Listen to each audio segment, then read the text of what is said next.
Hello hi welcome to my YouTube channel home science Darpan में आप सभी का वेलकम है। आई होप आप सब बहुत बेहतर होंगे और आपकी स्टडी भी चल रही है।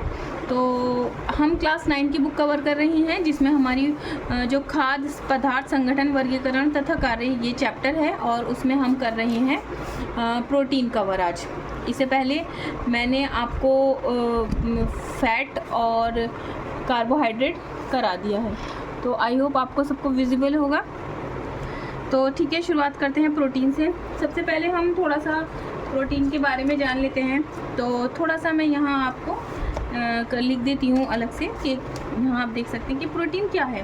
प्रोटीन एक ग्रीक भाषा का शब्द है। आई होप आपको दिख रहा है कैसा है। ग्रीक भाषा का शब्द है। सेकंड, ये ग्रीक भाषा के प्रोटियोस से लिया है। ठीक है, किसने करी थी प्रोटीन की? मुल्डर महोदय ने की थी। ये एक हम क्विक रिकैप कर लेते हैं, क्विक रिवीजन हो जाता है हमारा 1838 में। इसका मीनिंग क्या होता है प्रोटियोस का? Take a first place. ठीक है, यानी कि प्रथम स्थान। तो इसका जो अगर हम देखते हैं, सबसे पहले आइए चलते हैं प्रोटीन प्रधानतया कार्बन, हाइड्रोजन, ऑक्सीजन, नाइट्रोजन। देखिए, इससे पहले हमने फैट और जो कार्बोहाइड्रेट पढ़ा है उसमें हमें 3 चीज़ें मिलती हैं। फर्स्ट कार्बोहाइड्रेट, सेकंड हमें हाइड्रोजन और थर्ड ऑक्सीजन। नाइट्रोजन नहीं था, ये नाइट्रोजन इसमें प्रेजेंट होता है तथा थोड़ा सा गंधक और फास्फोरस भी आपको मिलता है। तत्वों से सम्मिलित से एक संकीर्ण पदार्थ बना है। ये वनस्पति जगत और जंतु जगत, यानी कि ये हमें एनिमल से भी मिलेगा और आपको मिलेगा ये प्राणी वनस्पति जगत से। दोनों से ही प्राप्त भोज्य पदार्थ रहती हैं, जैसे दाल है, मटर है, चना है, सेम है, सोयाबीन है, मेवे हैं, दूध, अंडा, मांस, ये सब क्या है? ये प्रोटीन के सोर्सेज हैं।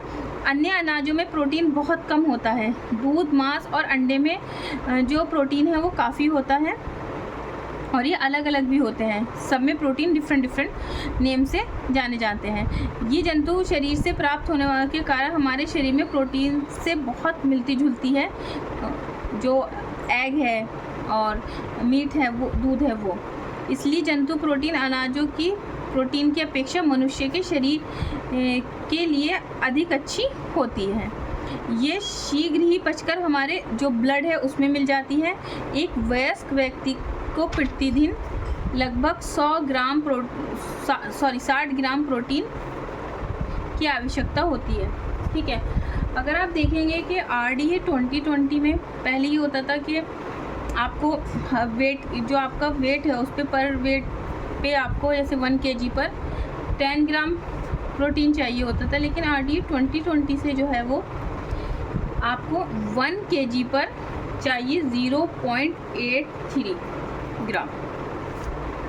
ठीक है, ये RDA 2020 का डाटा। अच्छा, प्रोटीन कहाँ नहीं होता? देखिए, प्रोटीन हमारे ब्लड में, प्रोटीन हमारे एंजाइम में, प्रोटीन एक एंटीजन है, प्रोटीन हार्मोन्स है, प्रोटीन एंटीबॉडीज़ है। और क्या होता है कि ये जल अपघटन की प्रक्रिया जो होती है उसमें हाइड्रोलाइसिस जिसे कहते हैं, तो ये सबसे ज़्यादा क्या होता है कि इसकी जो जटिल संरचना होती है और जब इसको हम इजी बनाते हैं तो वो हमारी जाती है अमाइनो एसिड में। ठीक है, अमाइनो एसिड में ये पेप्टाइड बॉन्ड से जुड़े होते हैं। ये जो बॉन्ड बने होते हैं ना आपस में, जिसे हम बॉन्ड बनाते हैं, तो ये पेप्टाइड बॉन्ड के ज़रिए ना पेप्टाइड बॉन्ड के ज़रिए जो है ये जुड़े होते हैं। ठीक है, अब देखते हैं आगे, इसके कार्य देख लेते हैं क्या है और महत्व। हमारे शरीर के लिए प्रोटीन सबसे अधिक महत्व का जो है वो पदार्थ है। जीव कोशिकाओं के जीव द्रव्य का ये मुख्य अंश है। पाचन क्रिया में पाचक रसों के प्रभाव से ये पहले तो पेप्टोन में चेंज होता है, फिर अमाइनो एसिड में, और पेप्टोन और अमाइनो अम्ल के रूप में परिवर्तन होने के कारण ये ब्लड जो है ना अपने में एब्जॉर्ब कर लेती है। इन अमीनो एसिड से हमारे जो टिश्यूज़ हैं, ऊतक जो हैं जिसे टिश्यूज़ बोलते हैं, का क्षय हुई प्रोटीन की पूर्ति होती है। देखिए, जिन लोगों को थोड़ा दूर लग रहा है वो अपनी स्क्रीन को जूम करके देख सकते हैं। शरीर में प्रोटीन बनाने के अतिरिक्त पाचक रसों तथा अन्य ग्रंथियों के रसों को बनाने में तथा शरीर की में गर्मी और कार्य शक्ति, विचार शक्ति उत्पन्न होने में इस भोजन से सहायता मिलती है। जैसे कि मैंने अभी आपसे बताया है कि blood, enzyme, antigen, hormones, antibodies, इन सब के बारे में मैंने अभी आपसे जो जिक्र किया है। प्रोटीन में ही नाइट्रोजन रहता है, ठीक है, यहाँ नाइट्रोजन की बात मैंने ऊपर आपसे की है। उसके बाद में शरीर के ऊतकों की वृद्धि में केवल इसी के द्वारा होती है।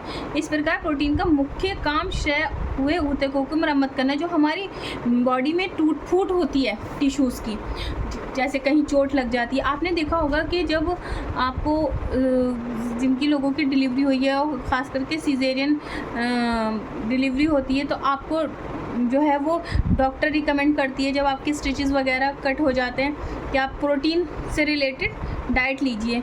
जो लोग एग वगैरह खाते हैं तो उनको डॉक्टर एग वगैरह बताती हैं, मिल्क बताती हैं। जो मतलब जिस तरह का फूड खाना पसंद करते हैं उसी के अकॉर्डिंग वो पूछकर आपको डाइट जो देती हैं, तो उसमें प्रोटीन के लिए काफ़ी इम्पॉर्टेंट बताते हैं कि आप अपने डाइट में प्रोटीन लीजिए, ठीक है। नए ऊतकों को बनाना, उनकी वृद्धि करना। जब शरीर में कार्बोहाइड्रेट और चर्बी की कमी हो जाती है तभी वह ईंधन का काम करती है, अन्यथा नहीं। इस प्रकार शरीर में ईंधन के रूप में सबसे पहले कार्बोहाइड्रेट जलता है, फिर फैट, तथा सबसे अंत में अगर ज़रूरत पड़ती है बॉडी को तो हमारा जो है वो प्रोटीन आपको एनर्जी प्रोवाइड करता है, ठीक है। अब प्रोटीन में की विविधता देख लेते हैं। जैसे जस्ट लाइक यहाँ बात हो रही है अंडे की, यानी कि एग की। एग में क्या है, एल्ब्यूमिन होता है। क्या होता है, ये जो एग है आपको एग में मिलेगा एल्ब्यूमिन। उसके बाद में आपको जो मिल्क है, मिल्क में केसीन, गेहूँ में ग्लूटिन। आपने देखा होगा आटा जो खिंचता है इस तरह से, जब आप उसको मथते हैं और जब आप उसको रोटी बनाने के लिए थोड़ी देर बाद लेते हैं तो आपने देखा होगा उसमें जो खिंचाव होता है तो वो ग्लूटिन की ही वजह से होता है, ठीक है। दाल तथा मटर में लेग्यूमिन के रूप में पाया जाता है, ठीक है। इसकी प्रोटीन की कमी से हानि देखते हैं। ये तत्व विशेषकर वृद्धि करने वाले तत्वों में से है, ठीक है। डेवलपमेंट से बॉडी बिल्डिंग के तौर पर आपने देखा है, जो लोग जिम करते हैं, एक्सरसाइज करते हैं, जो लोग हैवी जिनका वर्क होता है, तो कहते हैं ना कि प्रोटीन रिच डाइट लेते हैं। आपने देखा होगा खूब, इस टाइम ट्रेंड में भी है आपके कि जो जिम लोग जाते हैं, जो हैवी एक्सरसाइज करते हैं, तो अलग से प्रोटीन मार्केट में अवेलेबल है, ठीक है। अतः इसकी कमी से शरीर की वृद्धि रुक जाती है। प्रोटीन मानसिक विकास में भी हेल्प करता है। इसकी कमी से मानसिक विकास में भी प्रॉब्लम आ जाती है, मतलब वो अवरुद्ध हो जाता है। इसकी कमी से रक्त में कमी हो जाती है। बच्चों में क्वैशियोकर और मरस्मस। देखिए, प्रोटीन से दो जो डिसीज़ हैं वो सबसे ज़्यादा देखने के लिए मिलती हैं, क्वैशियोकर और मरस्मस, जिसके बारे में हम आगे जिक्र करेंगे।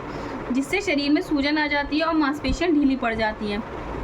बच्चा सुस्त हो जाता है, चिड़चिड़ा हो जाता है, हाथ पैर उसके दुबले पतले हो जाते हैं, पेट निकल आता है, यकृत बढ़ जाता है। देखिए कितनी सारी डिसीज़ेज़ होती हैं।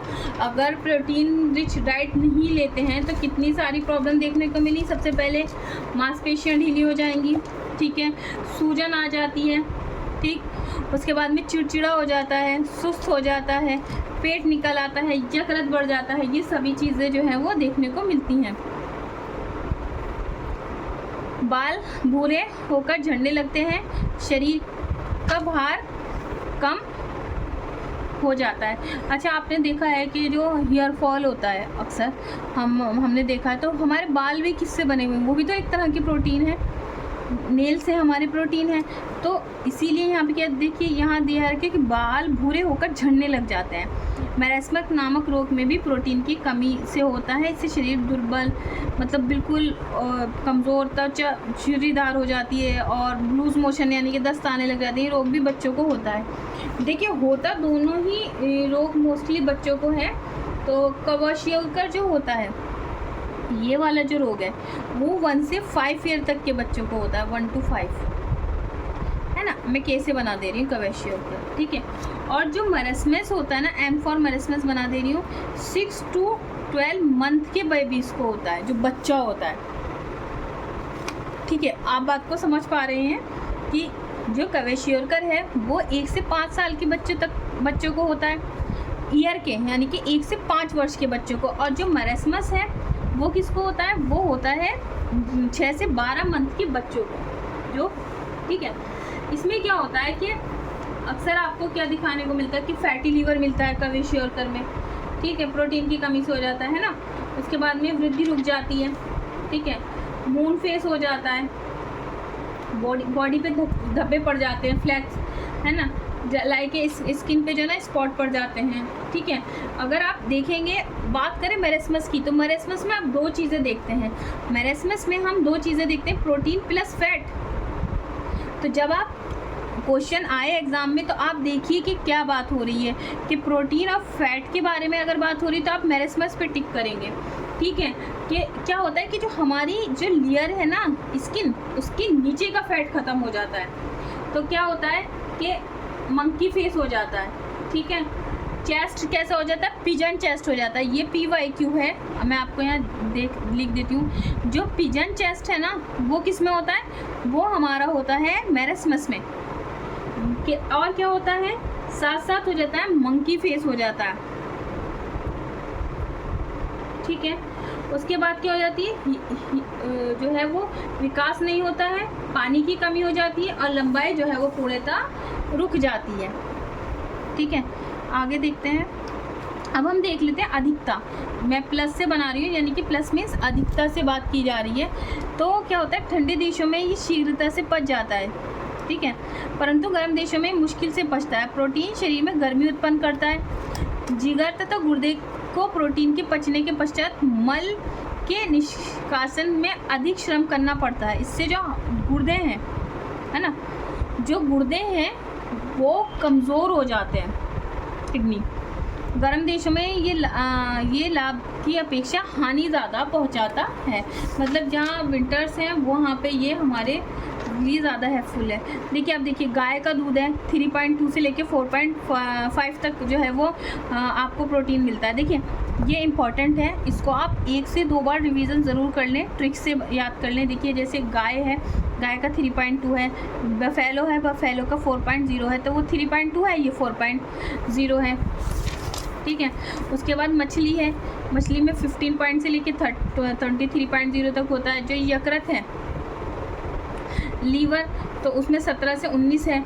उसके बाद में मांस है 18 से 26 है। अंडा है, अंडे में 13 से 13.3 तक है। सोयाबीन में देखिए, सोयाबीन में ना ये क्वेश्चन आपका PYQ है, आप इसको एक अलग नोट ज़रूर कर लें अपने नोट्स में। 4.3 से लेके 43.2 से लेके 45.0 तक होता है, कहीं कहीं 47 भी दिया हुआ है, तो आप इसको ज़रूर याद रखिएगा। फिर मूंग, मसूर, उड़द की दाल है, अरहर की दाल है, सूखी चना दाल है।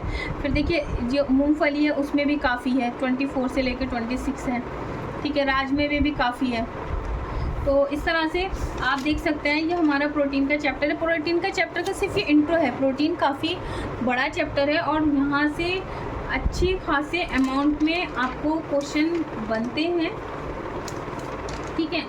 तो आपको ये कैसा लगा है चैप्टर, आप ज़रूर बताइएगा।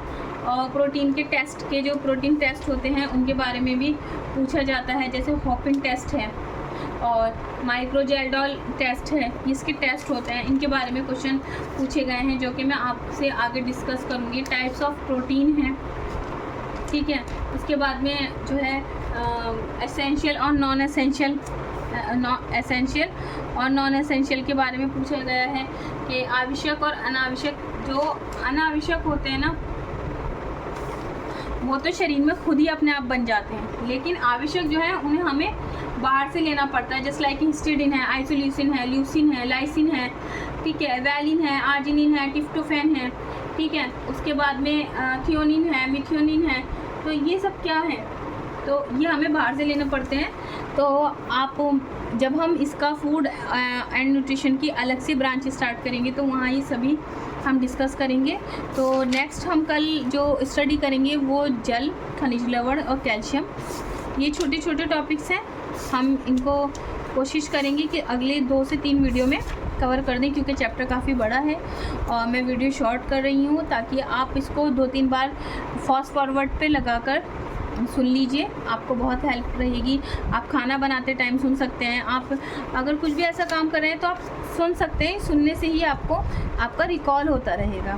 तो आप प्लीज़ मेरे चैनल को लाइक, सब्सक्राइब, शेयर करना ना भूलें। Thank you so much.